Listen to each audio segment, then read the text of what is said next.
মেখলিগঞ্জে অনুষ্ঠিত হলো অপরাজিতা বিল আইন প্রণয়নের দাবিতে ধর্ণা কর্মসূচি। রবিবার মেখলিগঞ্জ বাজারে ধর্ণাটি অনুষ্ঠিত হয়। কোচবিহার জেলা তৃণমূল কংগ্রেসের সম্পাদিকা অঙ্কিতা অধিকারী, মেখলিগঞ্জ ব্লক মহিলা তৃণমূল কংগ্রেসের সভানেত্রী ফুলতি রায়, মেখলিগঞ্জ পঞ্চায়েত সমিতির সভাপতি পম্পা রায় বর্মন, হলদিবাড়ি পঞ্চায়েত সমিতির সভাপতি শৈলবালা রায়, হলদিবাড়ি মহিলা ব্লক সভানেত্রী মীরা রায়, মেখলিগঞ্জ শহর তৃণমূল কংগ্রেসের সভাপতি বিষ্ণুপদ ঘোষ, মেখলিগঞ্জ ব্লক তৃণমূল কংগ্রেসের সভাপতি কেশব চন্দ্র বর্মন সহ অন্যান্যরা।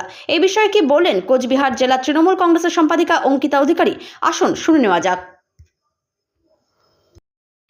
আজকে এখানে 2024 সালের 1 ডিসেম্বর আজকে আমাদের যে ধর্ণা অবস্থান নারী সুরক্ষার দাবিতে আমাদের রাজ্য বিধানসভায়, পশ্চিমবঙ্গ রাজ্য বিধানসভায় যে অপরাজিতা বিল সকলের সম্মতিক্রমে বিলটি পাশ হয়েছে, কিন্তু রাষ্ট্রপতির স্বাক্ষর না হয় বিলটি এখনও আইনে রূপান্তরিত হয়নি।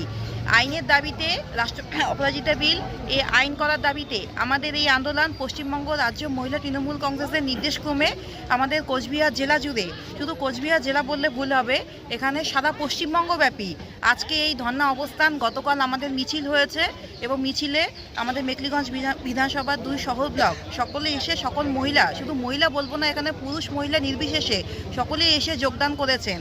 এবং আজ এখানে ধর্ণা অবস্থানে আমাদের মেখলিগঞ্জ বিধানসভার সকল নেতৃবর্গকে আমি ধন্যবাদ জানাই।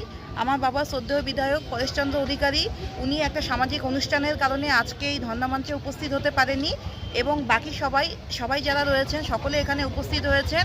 সবাইকে অনেক ধন্যবাদ জ্ঞাপন করছি আজকের এই অনুষ্ঠানকে সাফল্যমণ্ডিত করার জন্য, এবং আগামী দিনেও এই ধর্ণা অবস্থানে আমরা সামিল হব। অপরাজিতা বিল যাতে দ্রুত আইনে পরিণত হয়, এই দাবিতেই আমাদের এই আন্দোলন আগামী দিনে আরও বড় আকার নেবে।